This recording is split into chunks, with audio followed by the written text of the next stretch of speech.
నమస్కారం అండి. This is #you. పరారీలో ప్రకాష్ రాజ్. ఎస్, ఇది చాలా ఇంట్రెస్టింగ్గా వెళ్ళబోతున్న షో. ఈరోజు మనం చూసుకుంటే మావోయిస్ట్ భావజాలాలు లేకపోతే నక్సల్ భావజాలాలను ప్రచారం చేస్తే ఉపా కేసు నమోదైంది ప్రశ్న రావణ్ పైన.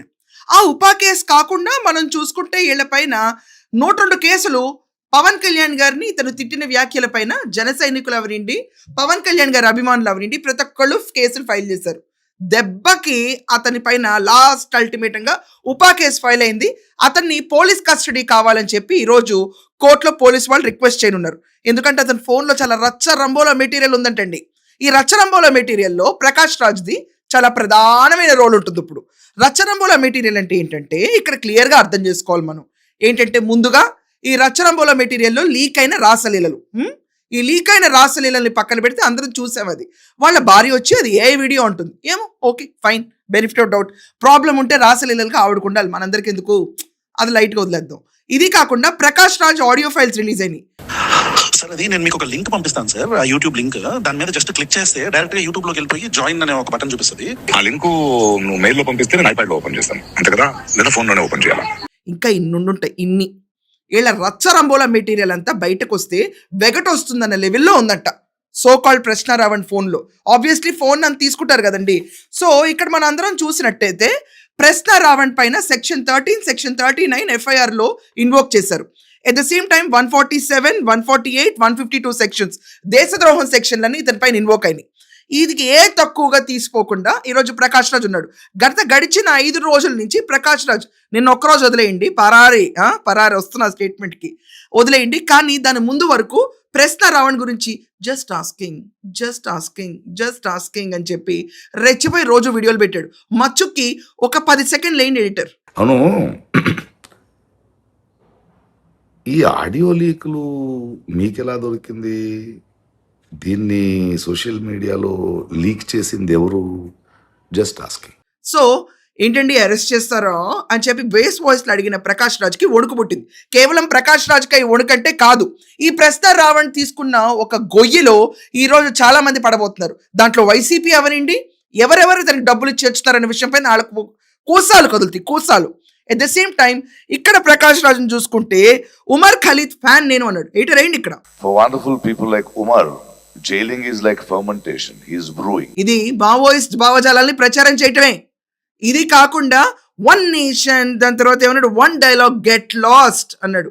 దానిపైన No one nation, one religion, my dialogue get lost. At the same time ఇతను రాముడి పైన hi I'm Rama from north, hi I'm Ravana from south అని రాములు వారు దొంగతనం చేశారు పళ్ళని అని చెప్పి రెచ్చిపోయి ఇతను చేసిన వ్యాఖ్యలు ఎవరూ మర్చిపోలేరు. Shurpanakha and says $2,000 with GST. And they say, no, we don't have money. Then Ravana says, give them some discount. Okay, 20% discount. No, we don't have. What is your name? Oh, I'm Rama from North. Yeah, I'm Ravana from South. Nice meeting you. ఇదంతా పక్కన పెడితే ఈ candidate ఈ ప్రశ్న రావణ్ వెనకమాల ఉండి కథ మొత్తం నడిపించాడని చెప్పి అందరికి అర్థమవుతుంది క్లియర్గా. అంటే ఇక్కడ ఒక యూట్యూబర్ అండి ప్రశ్న రావణ్, అతను బలిపసు, ఓ బోరుగడ్డ నీళ్ళు. ఈ క్యాండిడేట్ లిటరలీ బోరుగడ్డ నీళ్ళు చీకి వదిలేసిన తర్వాత పట్టించుకోరు. సో ప్రశ్న రావణ్ వెనకమాల ప్రకాష్ రాజ్ వెనకమాల ఎవరు?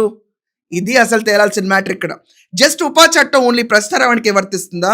ఈ రోజు ప్రకాష్ రాజ్ ఒక్క సపోర్టింగ్ స్టేట్మెంట్ లేదు, పారిపోయాడు. ఎయిటర్ ఒకసారి ఆయన ఇన్స్టాగ్రామ్ రీల్ షాట్స్ వేయండి.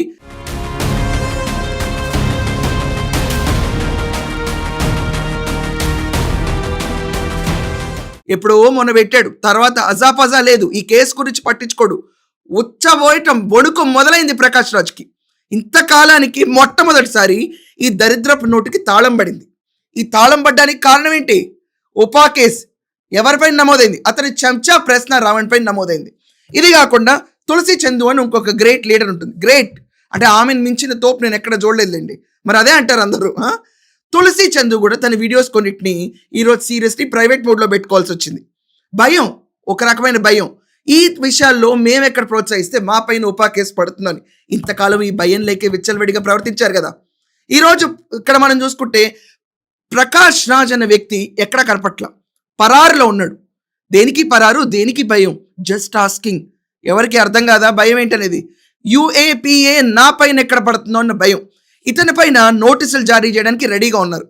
ఏ కేసు అన్న విషయం పైన ఇంకా బయటకు రాలేదు తప్ప ఖచ్చితంగా ఇతనికి నోటీసులు అయితే జారీ అవుతాయి. భావజాలాలను ఎక్స్ప్రెస్ చేయటం, ప్రతి ఒక్క లైన్ని ఎడిట్ చేసుకోవటం, కాన్కాక్ట్ చేసి ఈరోజు మొదటి బలిపశువు కింద ఇక్కడ ప్రశ్న రావణి తోశారు. ఎవరు వాళ్ళ టీమ్ సైడ్ అడ్వకేట్స్ ఎవరు? Nobody shall come. బోర్గడ్డ నీళ్ళు చూసాం కదా, కుట్టుతో వచ్చేవాడు. అదే రీతిలో ఇతని పరిస్థితి అయింది. ఇది కాకుండా జడా శ్రవణ్ కుమార్ రెచ్చిపోయిన చెప్పే మాటలు ఒకటి, రియల్ లైఫ్ లో అతను హిస్టరీ ఒకటి. అతని పైన IT and criminal case file అయింది. ఇది కాకుండా డిప్యూటీ స్పీకర్ పైన చేసిన వ్యాఖ్యల పైన కేసు ఫైల్ అయింది. బట్ అరెస్ట్ మాత్రం కల్లా ఇప్పుడు దాకా జరగల. కానీ ఈ రోజు ఏపీ మొత్తం ఒకే విషయం మీద ఫోకస్ చేస్తుంది, యూఏపీఏ ప్రకాష్ రాజ్ పైన అప్లికబుల్ కదా అని. Yes, why not? ఎందుకు అప్లికబుల్ కాదు? అతను హిడ్మా గురించి చేశాడు, ఇతను ఉమర్ ఖలీద్ ఫ్యాన్ అన్నాడు. ఇద్దరు ఒకటే రూపు. అందుకని ఈరోజు ఈ యూఏపీఏ కేసు ఏదైతే ఎన్ఐఏ టేకప్ చేస్తుందో మన ప్రశ్న రావణి కేసులో, ఈ క్యాండిడేట్ ని కూడా ఇన్వోక్ చేసే అవకాశాలు 99.99% ఉంది. మరికొద్ది రోజుల్లోనే ప్రకాష్ రాజ్కి నోటీసులు, ప్రకాష్ రాజ్ పైన ఉపా కేసు అనే న్యూస్ విన్నా ఆశ్చర్యపోకర్లేదు. సో ఏమంటారు? ఇతని పరారికి కారణం ఏంటి? సైలెన్స్ కారణం ఏంటి? సడన్ గా అన్ని మూసుకుని ఎందుకు కూర్చున్నాడు? ఇది నీ విషయం పైన మీ ఒపీనియన్ ఏంటో ఖచ్చితంగా కమెంట్స్ లో చెప్పండి. That's all for now. Thank you.